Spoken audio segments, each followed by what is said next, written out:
Looking for a powerful, comfortable, stylish and affordable fat tyre off-road e-bike? The Bezior XF200 ticks all the required boxes and it is ridiculously good fun. At under £1,500, dollars, euros from gogobest.com, it's also excellent value for money and it's my new favourite toy. Join me, James Bruce, in today's MUO review as I take the Bezior XF200 for a spin. All right, quick disclaimer, this is a sponsored review. However, the opinions are entirely my own and anyone familiar with my reviews will know that I am nothing if not completely honest. If I was not happy with my name being attached to this review, I would not have agreed to publish it. Also, while we're being completely honest, I should tell you I'm not a cyclist, so I don't come at e-bike reviews from the perspective of a mammal or middle-aged man in lycra. I am not normally the sort of person who would go cycling for fun at all. So in order to tempt me onto a bicycle, it really has to be something special. But since getting this, I do seem to be justifying an awful lot of work trips to get out and thoroughly test this on various off-road trails that I never knew existed before. Turns out there's a whole world of them out there. So upon arrival, there is a little bit of construction required for the XF200, but nothing complex.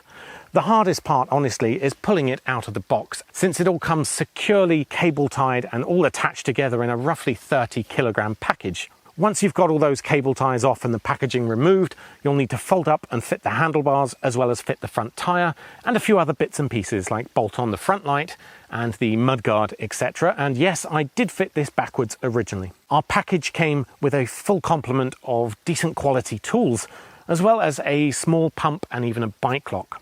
That said, you're actually only going to need one of those hex tools for the initial construction. It's really pretty simple. In terms of style then, the XF200 comes in plain black or with red, yellow or blue highlights. And as you can see, we opted for the yellow, which has this awesome sort of bumblebee transformer aesthetic to it.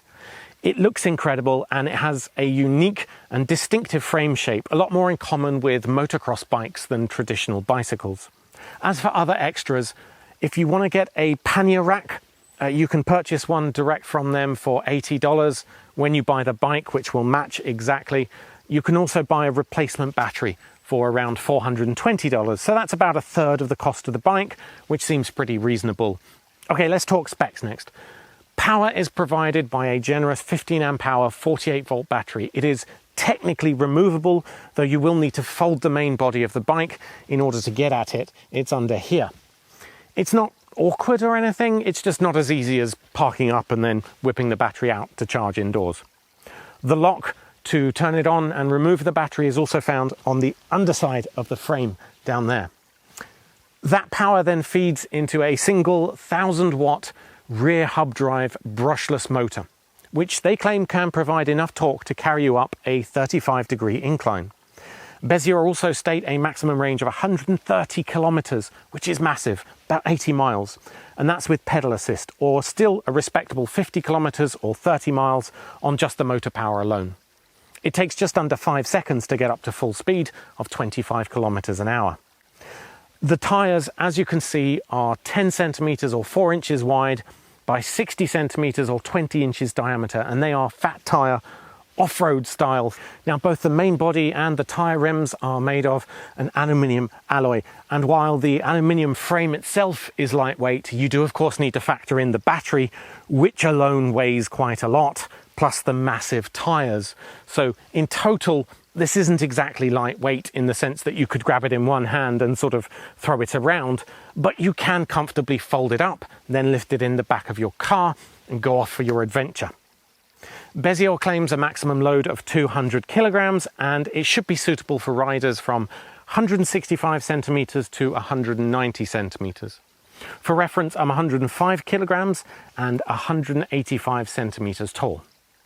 In terms of safety and comfort, you'll find 2 hydraulic S-disc brakes branded Diasland, which I found to be very responsive just out of the box. Then you have dual oil spring suspensions in the form of an adjustable front fork, which you can lock on or off as well as tweak, and a rear shock absorber on the frame of the bike down here. so those combined give a superbly smooth riding experience. Elsewhere, there's a Shimano Tourney 7-speed gear system that's pretty standard, and a basic cycle computer and speed controller. This controller does, however, have 5 different pedal assist levels configured out of the box, which feels like a good degree of granularity, more than enough when I was riding it. The only thing which slightly annoyed me was that the pure accelerator and the PAS modes are completely separate. So if you want to use just the motor regardless of your input, you'll need to drop down to level 0 PAS. If you try to press the accelerator while in any other level of pedal assist from 1 to 5, it won't do anything. It's not a deal breaker, but I did actually find it encouraged me to cycle more. So probably not a bad thing at all then, just a little bit different than what you might be used to. Now, I took this out onto some pretty rough trails, certainly more difficult than any I've attempted before. I mean, riding around the rough path on the moors is one thing, but going down deliberately designed bike trails to test you is another entirely. And the suspension really smoothed things out, as well as the massive tyres, which helped to grip. I felt like I could have taken the turns a lot sharper and faster than I did. The only thing stopping me really was the lack of experience. But it handled bumpy terrain fantastically. The small hilly jumps felt great. That said, it is quite a heavy and lumbering, powerful type of ride, rather than something more nimble and agile that you might be used to if this is not your first mountain bike. It is a very different experience to traditional mountain biking. I mentioned Bezior claims this can get you up 35-degree inclines, and I'm quite heavy, so I admit I did doubt the validity of that. But sure enough, with the pedal assist on full and with the gear down low, climbing hills really felt like cheating. You can see in the clips that I've mixed together the various levels of pedal assist and how they help me to get up this bit of hill just outside my house. Just to give you an idea of their sort of input. I don't know if this is actually 35 degrees, but it is pretty steep. In the real world testing, I've not ridden on these sort of trials bike courses before, and my first time round this moderate difficulty rated track, which was estimated 15 to 30 minutes, depending on the rider's skill level, I managed to do in 11 minutes. And that's not me boasting about my skills, because I literally don't have any. It's just that this powerful beast just didn't care. It just powered through all of the difficult bits. And I think that time estimate actually put a lot of emphasis on the final hill climb section, which would have tested any experienced rider. This just didn't care. So you know what? You can have all of the fun bits of those tracks without the boring bits. So if you're wondering, these trails I did are down at Lanhydrock, a little while away from Callington in southwest England, in the beautiful county of Cornwall. It is a National Trust property, but the trails themselves are free to use. Moreover, the battery life on this thing is insane. I'm quite used to burning through battery power on other scooters and e-bikes that I've tried. They can sometimes lose about half of the battery by the time I've just done a little test. And it's kind of disappointing. It's definitely a bit range anxiety inducing. With the XF200, I went out for the day, knackered myself on these off-road trails, used up a mix of pure electric up to level 5 maximum of pedal assist, and at the end of it all, I'd used a maximum of 1 bar of battery out of 6. Now, I don't think that's because they've fiddled the levels.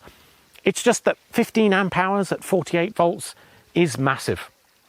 And maybe it's also the larger motor that can be more efficient and make better use of that power needed to get me up those hills. I'm not an electrical engineer though, so I don't know if that's the case, but it feels like a generational shift. Officially, Bezior states 130 kilometers, and though I don't think I'd quite achieve that at my weight and power usage, it's not far off. And I've been riding it on and off for hours, and it's nowhere near fully depleted yet. So I've really enjoyed my time with the Bezior XF200. I think if there is a sweet spot for motor size, for me at least, 1000 watts is it. The battery is ample enough to remove any range anxiety that I did have, and the motor is powerful enough to drag me up even the very steepest of hills. It is a very secure, safe, and comfortable ride thanks to the suspension, shock absorbers, and reliable braking. It handles any type of terrain, from rough off-road paths to trail riding in sand and gravel, and of course city use. This is definitely one to consider if you want a powerful fat tyre e-bike. I guarantee you will enjoy riding this immensely. All right, that's it from me. Hit me up in the comments if you have any questions that I didn't cover. Be sure to drop a like if you appreciated this review. That's always helpful. And consider subscribing for more gadget reviews, giveaways and more from all of us over at makeuseof.com.